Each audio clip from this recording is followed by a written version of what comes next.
What is up, guys? Welcome back to the Kick-Ass Podcast. We are here today to take a look at Monday Night Raw from last night. I thought it was a really good show. I enjoyed it very much. So I wanted to take a couple minutes to sit down and talk about some things that stood out to me from last night, and some things I'm really enjoying.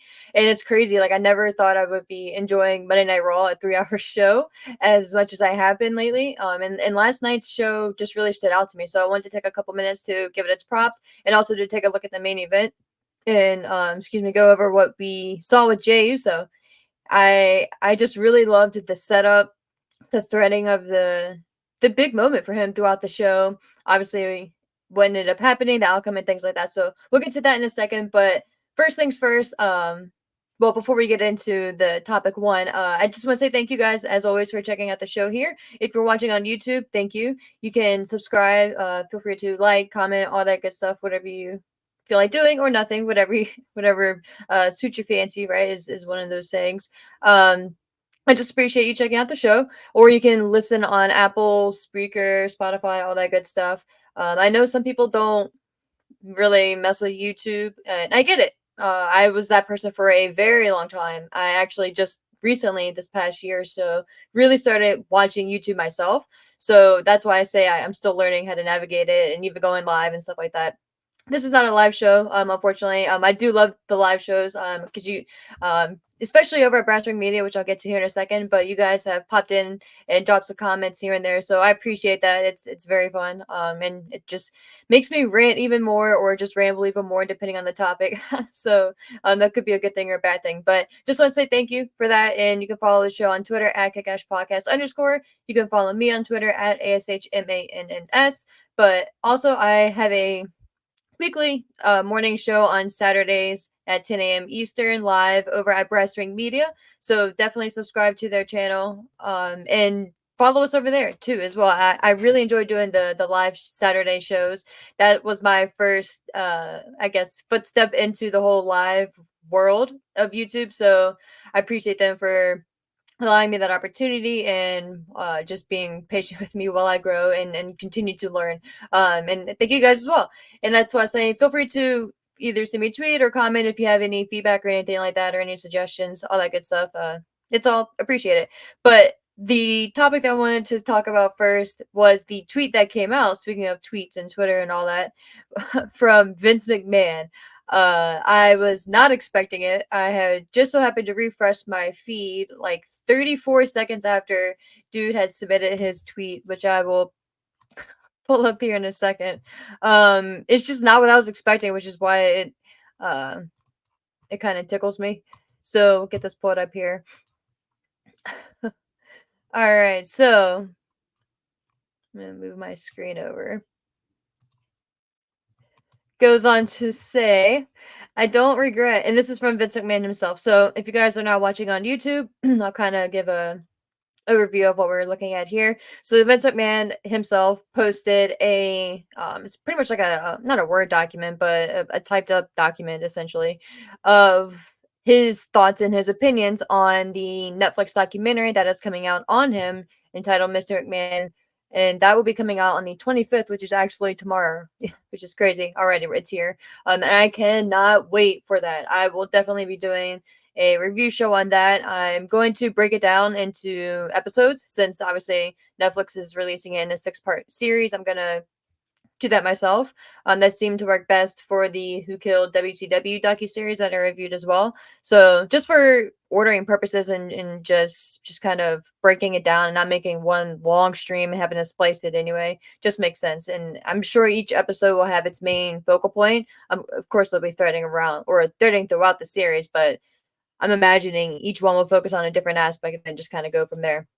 But saying all that to get back to the topic here, which is Vince's thoughts. And Vince ain't happy. Vince is not a fan of how he was portrayed, apparently, in the Netflix documentary, which I am even more intrigued and and excited to watch now. I obviously, with him having strong enough feelings to, I doubt he typed this, but to have someone from his team type up and voice his opinions, regarding, which we'll be reading here in a second, just shows that it's not as maybe one-sided, or it's not favoring Vince, or maybe shining a dimmer light on the situations that are going on and maybe some controversies in the past, but obviously the more serious situation that's going on with the lawsuit that's pending right now and that's ongoing that he's facing.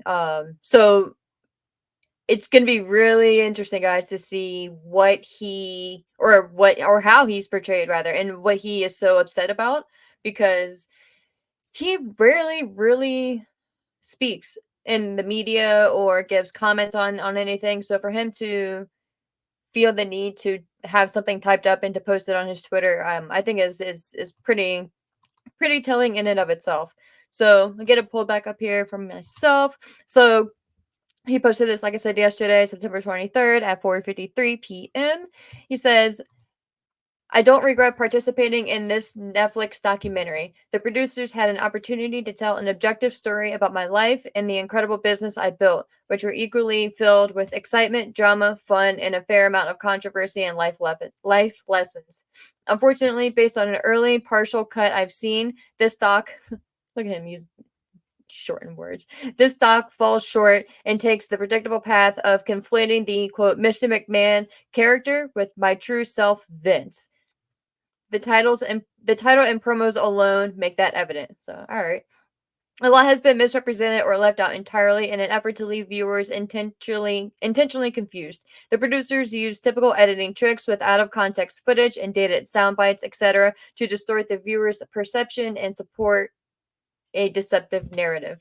In an attempt to further their misleading account, the producers used a lawsuit based on an affair I ended as evidence that I am, in fact, quote, Mr. McMahon.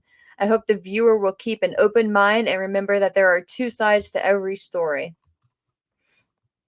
And to me, that's pretty bold. You know what I mean? Like, this even just this last part, I think more than anything else. In an attempt to further their misleading account, the producers use a lawsuit based on an affair I ended as evidence. Based on an affair that I ended. So again, everything is still alleged. That was released in that, what was it, like 72 page, or it was, I forget. There's so many there's so many freaking lawsuits that are out there, and cases that are out there with indictments that I've been following lately. I forget the page count on Vince's, but however many pages, I think it was, I don't remember. But yeah, so again, like you said, and to be fair, it first and foremost, everything is still alleged at this time. He's still innocent until proven guilty. And there are two sides to every story. That's true with everything as serious as something like this, and as minor as he said, she said, easy for me to say, on like the playground, right, and stuff like that. So, I think that is important to keep in mind as well. But I mean, come on, the evidence and the information that she released in her lawsuit against him, I mean, that's a lot to say someone is completely lying about or fabricating or exaggerating or anything of that nature, right? And for him just to call that an affair that he ended, I think is pretty telling as well on his mindset. But again, he um and probably rightfully so, right? Is still viciously fighting for himself and for his freedom, essentially, right? And I don't think he's facing any jail time or anything like that. But just freedom in the sense of clearing his name in any payments and anything like that, and just getting on with his life. So that could be as taxing as anything else, right? I mean, obviously there's different levels to this, right? And this is still the beginning, in my opinion, but yeah, that's just pretty interesting to me. But and also I think it's telling that he only received a partial cut. Again, I don't know how things are normally handled in Hollywood, right? How or why would I?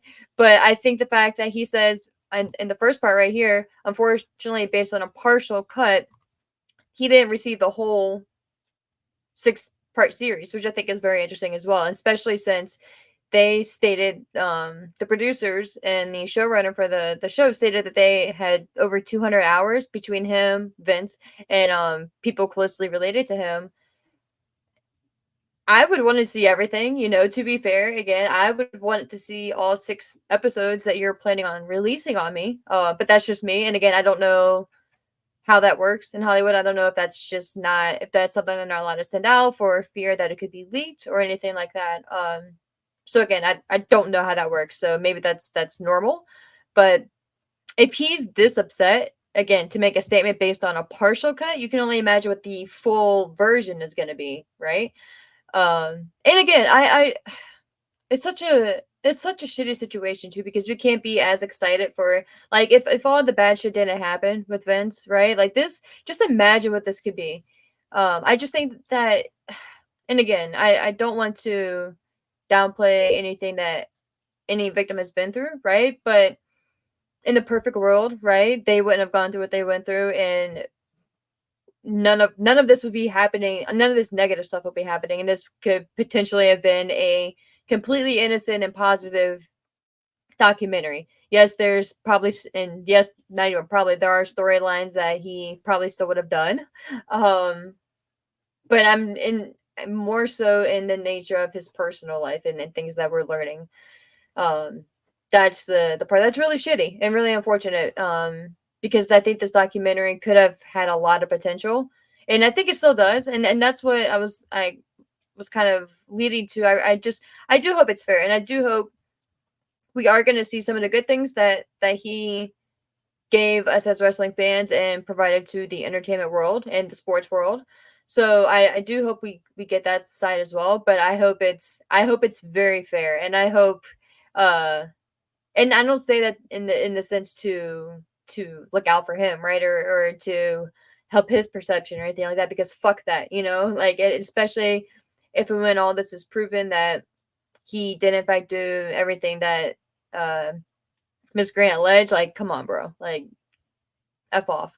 So that I have no sympathy for. I think, right, that should be a given. It's something that shouldn't have to be stated, but again, it's just better to put that out there as well. But yeah, I just, in the sense that, and when I say like the good parts, I just hope that we do see the good parts in wrestling, in the sense that we hear maybe his thought process behind other events besides WrestleMania like one, right? Because we kind of know that story. But I would like to learn more about who he was to try to figure out why he's as effed up in the mind as he is, right? I don't think anyone will probably know. But I think any information we can get from him, again, if it's the truth, from his early life and his early childhood leading up to who he is today and who he was when all these things happened. I think that could be very telling, and I think that could be very beneficial for the defense side, for Janelle. Well, I guess obviously the prosecution, but the defense on, to in the defense rather, in Vince's sense. But I think Janelle Grant and her team, I think they can. I think this documentary is going to be nothing but good for them in that sense. I don't think that they're going to be focusing a lot on it, but again, I could be wrong, and that could be why he's so upset as well. Or it could just be them calling him out on all of his like really shitty ideas and storylines that he thought were okay, and things that he thought it was okay that he could get away with, and things that he said, and things that he's done. Um, so maybe it was just them calling. Maybe it's a combination of everything, right? Which is more so the probably the likely factor. But yeah, I just want to see a full picture. You know what I mean? If it's gonna be just like, and I guess what I'm trying to say too, and kind of like the long story short of it, if it's just going to be like a shit fest on him, then okay, like that's fine. Like that's what I'll get my mindset into. But if it's going to be an overall picture of it, then that's kind of what I'm looking. That's kind of what I'm hopeful for, I guess I'll say. And again, not to say that I don't want them to address what he's done, right? Because of course, I think we all do. I don't think any of us as human beings or wrestling fans want uh, an excuse for him or a scapegoat for him or anything to lessen the serious things that he's alleged to have done.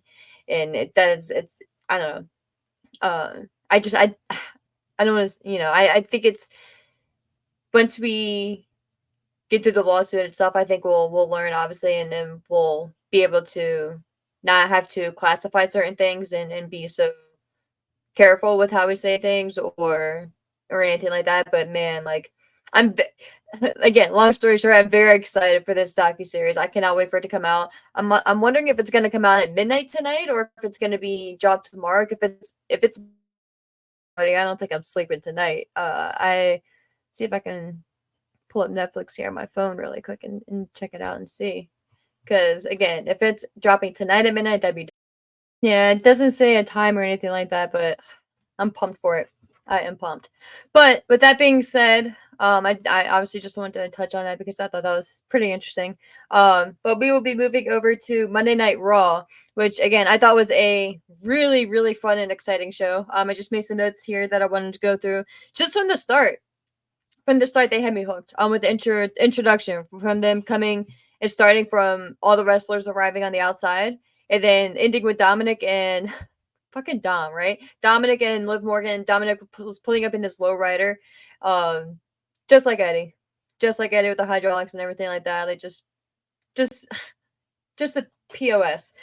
He pulls right up. They get out and they start walking in the back, and they get interrupted, and right in front of them, you see two guys, just like a brief sighting of two monsters, rather, just barreling in front of them, and it's Braun Strowman and Bronson Reed. They cannot keep their hands off each other, and that was the theme for the entire night, which I thought was really cool and a really fun touch. There was a random merchandise stand that was set up right by the exit, again, where Dom and Liv were walking in at, that Reed and Strowman just crashed through. Just kind of random, but it is what it is. So I thought that was funny. But I love what they did with him throughout the night, and I love that it ended up leading to Adam Pearce. So I think it's so good at his job, and again, shout out to him. He is. I don't know if he gets enough praise out there, but he's perfect for that role. So shout out to him. But he had his hands full last night, and he ended up making a last monster standing match for Raw for next week between Bronson Reed and Braun Strowman. So that should be badass. And they had a really cool trailer, video package put together for them. Little ways. Pat, I'm trying to think, maybe like a half hour later, maybe 40 minutes later in the show. So not directly after the match was announced, which was a nice touch, but again, it was pretty quick. But also, it's not that far fetched to think that a billion-dollar company, multi-billion-dollar company at this point, doesn't have a badass production team in the back that can whip up a trailer like that in 30 minutes and throw it on there. So, I like that it wasn't, boom, the match is made. 20 seconds later, we have a graphic. So again, I just like that little touch. And again, maybe it could go hand. You can say, I guess you can go either side on it, but to me, it was justifiable and not that big of a deal in my opinion. But that did stand out to me, which I thought was a nice touch. I wrote down Gunther. Oh, Gunther, just his mannerisms and his delivery and how he's kind of cracking himself up, and just the personality that he's kind of growing, right? And the character development. And I hate to say that because I don't want that to come across as a negative or like a judgy thing, because who am I? But in the sense that he really is showing a different side to him, and I love that he's able to kind of loosen up in the sense, but he's not a chicken shit heel. He's not changing who he is and as a core and what we know him to be. He's just showing a different dimension, and I think that's just really cool. And I appreciate that. So shout out to Gunther. I love how he did a bait and switch on the crowd. But again, I don't think anything's gonna I don't think anything's gonna top just the disrespect that he gave to Bret Hart last week. Like, my goodness, like, if you guys haven't seen that clip, please stop what you're doing and go watch it. Goldberg, I Freudian slip, right? Gunther saying that Goldberg is his favorite wrestler and Bret is second to none, second to Goldberg. It's just fucking great. If you ever have a bad day, just think of Gunther, and Gunther saying Goldberg is his favorite wrestler, and just his expression, because it just made my day and makes my day. I really like. I'm gonna kind of tie things in together as we go here with my notes, but I really like what they're doing with the New Day. And again, like, as I was looking over everything, like, I think I'm not even gonna call it out because that's not even fair, but there was not really a down point in the night. And I guess you could say there was maybe one or two matches or one or two segments and matches combined that weren't as exciting or that didn't hit right as maybe as others, but everything is still building and everything led to something. So even if you're going to refer to the women's tag match, okay, but it led to a backstage segment with Damage Control, Kairi Sane, and oh my gosh, and Io Sky with Bianca Belair and Jade Cargill backstage, and they were going back and forth. Bianca was, talking with Io, following up on their match from last week, the banger that they had, and setting up a future match with them. So, and I like it that with Bianca setting up the future tag team match potentially with what is left of Damage Control. It added more importance to the Unholy Union that was already waiting in the ring for Damage Control, right? And I really like how Bianca set it up too. She was like, don't pretty much don't underestimate the Unholy Union. I'm blanking. Alba Sky or Alba Fire and Alba Sky. What the fuck was that? um Oh my gosh, Alba Fire and Isla Dawn. Jesus Lord. Um, it's one of those things where it's like, yeah, I know their. Oh, I don't need to write down their names specifically, and it's like you blank on their names, and that's why it. You should have another individual here, human here, to help you through those moments, or the chat open. But yeah, I liked that Bianca backstage was kind of setting up a lot of different things and continuing a lot of different things. She was referencing her singles feud with her and Io. She was setting up a potential feud for Damage Control and her being Bianca, and Jade to defend the tag team titles against, which I think would be a really good match. And I just, to me, not for nothing, it kind of gave me a little heel-ish vibe from Bianca, and I really liked it. I think, and I actually wrote that down, I think somewhere around here too. I wouldn't be so against the idea of having Jade and Bianca turn heel in the near future and extending their run as a tag team, because I think obviously what everyone is expecting is them to end up breaking up and then them to face off against each other and go from there. But man, like there was just something there, and I don't think that was necessarily the direction, or maybe I was just kind of overreaching. But I think there was something to be said with some of the way that Bianca was just saying some stuff and kind of talking to Io. But again, like Io is a bad guy too, so it's like I don't know what we're exactly supposed to go with there, but we'll see. Again, couldn't try. If you're looking to sponsor a podcast, just hit me up. um, yeah, here we go. But backstage, just speaking of tag teams in the New Day, I really enjoy what they're doing with the New Day. And that's what I was getting back to my original point. But I kind of knocked down another topic there. So it wasn't that bad to veer off to. But back to the New Day, I really liked what they're doing with the New Day, and I like how they're not treating us like we're children or insulting our intelligence or anything like that. Like I like that it's just basic shit. It's just Xavier Woods being pissed off and frustrated that they keep losing.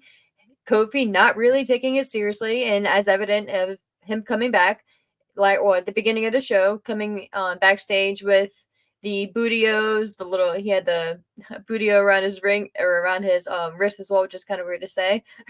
And the Francesca for Xavier. So between that and then what I thought was a nice and a funny touch at the end of the segment, the guy walking out with a tray of pancakes came out and Kofi shoot him off, so Xavier didn't say it. I thought that was a nice and funny little touch. But that led to Kofi saying, "All right, you know what? Fair, man. You're absolutely right." Because Xavier was like, "Look, man, that was good when we were champions and on top, but we're not winning right now. We need to take this shit seriously." He didn't say shit, but we need to take this seriously. You know what I mean? And Kofi was like, "Yeah, man, you're right. Essentially, like you can be quarterback now, and I'll follow your lead." And it ended up leading to them losing to American Made later on, who I think just looks great. I love their new gear. I love how everyone's matching. I just love the uniform of them all.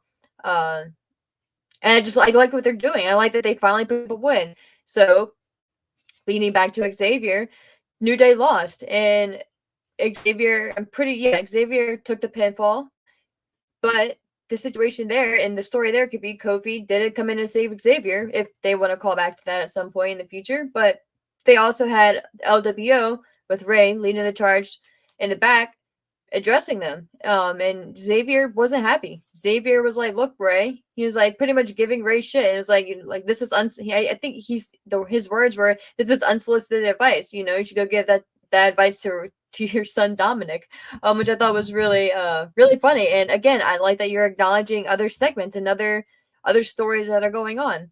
Nothing major, but it's a nice tie-in, and it just acknowledges that these guys know what's going on in the show, and they watch the show, and they know what's happening backstage, and it's not just some foreign concept that they're only in their own bubble.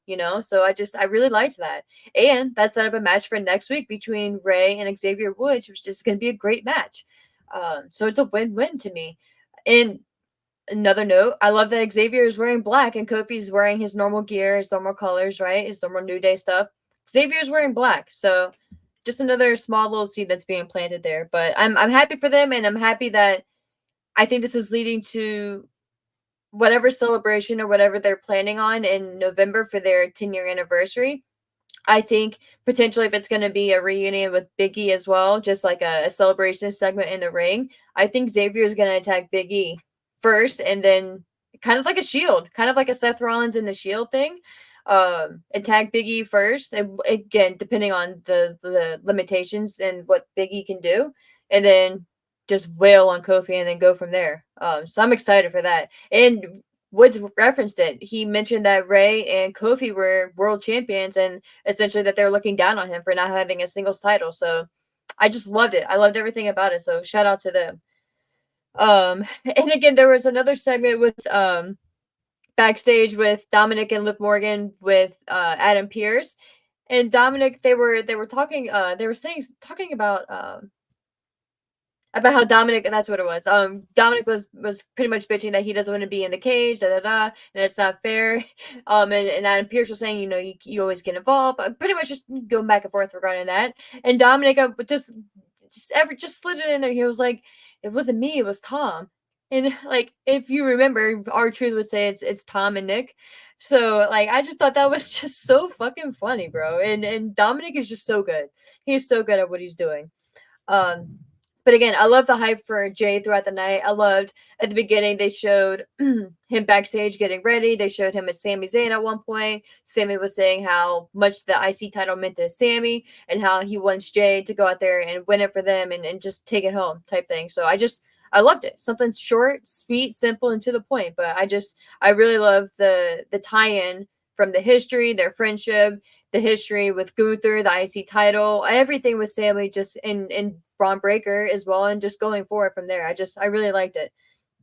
I'm just going through my notes here. And then speaking of backstage segments again, I think this is the last one, if I'm not mistaken. Yeah, and then we'll get to the couple more things in the main event. I really enjoyed Damian Priest's segment backstage and regarding his brother's keeper and how there is question on if he's his brother's keeper and how Finn was his brother at one point, the history of the Judgment Day. They showed throwbacks to, I believe it was SummerSlam, right? When Priest lost his title to Gunther due to Finn or putting his leg on the rope. So just stuff like that. I liked the throwbacks and the tie-in and the video packages. So it's worth checking out if you didn't. But just it was something I think that was needed and well done and straight, simple to the point. And continued to build the story to the pay-per-view. And it was a good way to keep it going without having them physically get involved with each other. So I enjoyed that as well. But last thing before we get to the main event here, I really enjoyed Drew McIntyre. I liked how he came out there and said he acknowledged everything that Punk said, last week. But he said he wasn't looking forward to the Hell in a Cell, and he didn't want to be in the Hell in a Cell match either. And that there's still injuries and things that are wrong with his body from matches that he's had in the past, from cell matches that he's had in the past, that he still can't get over and that can't be fixed. So I liked that. I liked that they're not just excited to be in this structure. It, especially like in the early 2000s, like the Hell in a that's not too long after it debuted, but especially then, like after, like with the Undertaker, and then I just remember Triple H too, and Cactus Jack, like just selling the fear of the structure itself, and I think that went missing for a while, probably a long time, And I just really liked that Drew said that. And I liked that he wasn't looking forward to it. And his family, just like Punk's, didn't want him going into the match. His wife didn't want him going into the match. And his wife wants him to be done with this all because of what it's done to him mentally. And I loved everything that Drew said. I loved his delivery. And I love the importance and the fear of the cell structure that they put on it. What I didn't like was the fucking fans, man. Like, stop with the what chance. It's so annoying. Just stop. Like, you're not cute. You're not funny. It's so done and overplayed at this point. Like, and it just really takes away from the moments.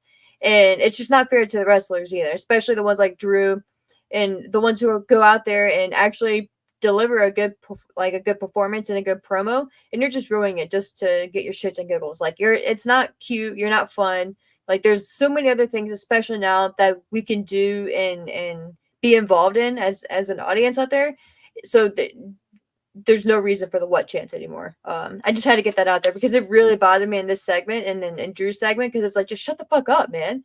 Like, just stop. Like, it's not cute. And thankfully it seems to be like dimming down a little bit and not being quite as loud.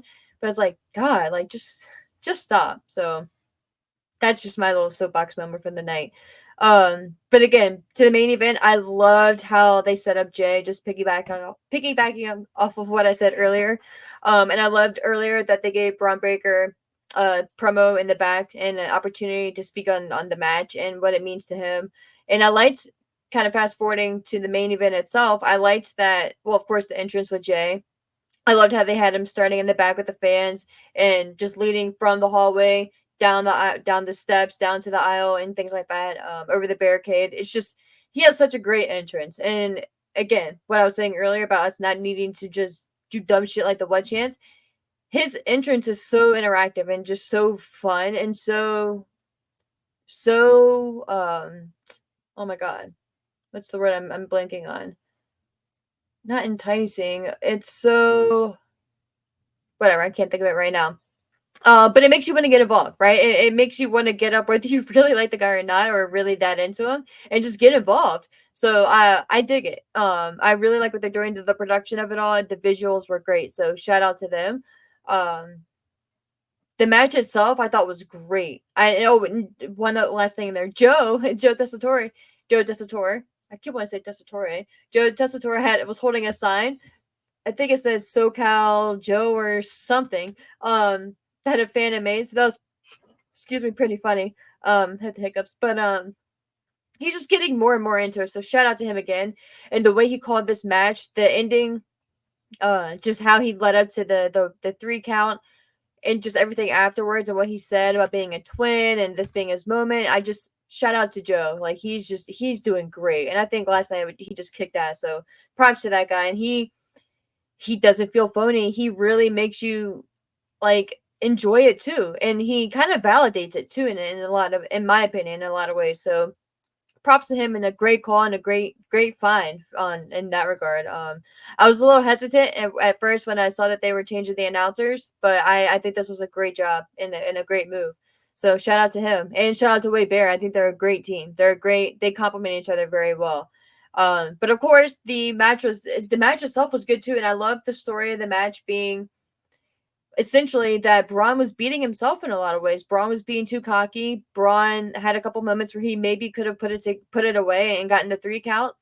And he either stopped to do push-ups or he stopped and like celebrated early and got too cocky with it and underestimated Jay. And I think that doesn't sell Braun Breaker short. It's a rookie thing, and maybe a rookie mistake, and it makes total sense, but it doesn't make him look weak. It's not like Jay went out there and just completely decimated the guy, right? But man, the spears tonight were just so on point. There was one that Braun hit that looked more of like a clothesline, but everything else was just so on point. And that the spear that Jay hit on the outside of Braun Breaker through the barricade and the timekeepers area, that was just so spot on. So shout out to him for that. And again, the ending that led to the ending of the match not too long after that. And I love the spear and then the splash for the 3 count. I loved the setup and the anticipation, and how for the last, I think maybe 3-4 minutes, maybe 5 minutes, maybe even more. I don't recall exactly, but I know for the last few minutes for sure, everyone in the arena were on their feet and they were into the match. And at one point, they even chanted "Ref, you suck" for Jay not getting the 3 count. And it wasn't anything to like hijack it or to anything. It was because we're so invested in the match, and I really liked that. So again, it led to Jay finally getting his first singles victory as the IC champ, the new Intercontinental Champion going forward. I think this is going to be just really fun to see how long they keep it on him. And again, it's an easy setup for Braun to get it back in the near future, depending on how long of a run you want Jay to go on. But man, I think it was needed too, in a weird way. I think Jay needed this win a little bit more than Braun Breaker did, which is maybe crazy to say, but just in the sense that Jay's lost a lot of big time matches, I think, and with his popularity, he needed something to really like hang his hat on type thing. So I think this is it. I know this is it, and I'm excited for him going forward. And I know Rikishi, his dad, is probably more happy than anyone out there too. So shout out to Jay. It's just really cool, and you can see the emotion. Well, at least my feed, and very abruptly after that. I don't know if there's like a timing issue, but I saw a clip afterwards of him just being super emotional because he celebrated in the fans. So, or with the fans rather. So yeah, I just thought it was a really good night and just really exciting. And I'm very excited for next week. I'm excited for SmackDown. I'm excited for NXT too. So whatever WWE is doing, they're still cooking on all cylinders, in my opinion. Yes, SmackDown has been kind of hit or miss here lately, but I think as a whole, it's been pretty exciting. So yeah, that being said, guys, thank you so much for checking out the show here. I really appreciate it. Until next time, feel free to follow me on YouTube, like, subscribe, comment, all that good stuff. Follow me on Twitter at kickashpodcast_, and me personally at ASHMANNS. But again, until next time, guys, thank you so much for checking out the show. I really appreciate it, and just enjoy some wrestling, guys. Stay safe.